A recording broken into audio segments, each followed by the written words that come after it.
ভিক্ষুক রাস্তা দিয়ে যায় আর জমিদারের পুত্রবধূও যায়। একজন সামনের থেকে আসতেছে, একজন সামনের দিকে যাইতেছে। দুইজনের ক্রসিং এর সময় ভিক্ষুকের গায়ের কাদা জমিদারের পুত্রবধূর গায়ে লেগে গেছে। সে দুনিয়া আন্ধার করে ফেলছে, স্বামীকে ডাইকা নিয়ে আসছে, বলছে ভিক্ষুক আমার কাপড় নষ্ট করে দিছে।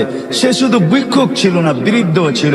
বৃদ্ধ ছিল না শুধু, জীর্ণ ছিল, শীর্ণ ছিল, শরীরে কাপড় ছিল না, ফাটা চিরা কাপড় ছিল, পায়ে জুতা ছিল না, পেটে ভাত ছিল না। জমিদারের পুত্র সইতে পারে নাই, যৌবনী শক্তি সহায়তা সহায় কি করা, তার স্ত্রীর গায়ে ভিক্ষুকের কাদা, বস সমগ্র শক্তিকে হাতে জমা করা, একত্র করা বৃদ্ধের গালে বসায় গেছে। বৃদ্ধ কিচ্ছু বলে নাই, শুধু উপরের দিকে তাকায় দুই তিনটা শব্দ উচ্চারণ করছেন। শব্দগুলা হলো ইয়া মাল্লা তারা হলো ওয়ুন, ও আল্লাহ তোকে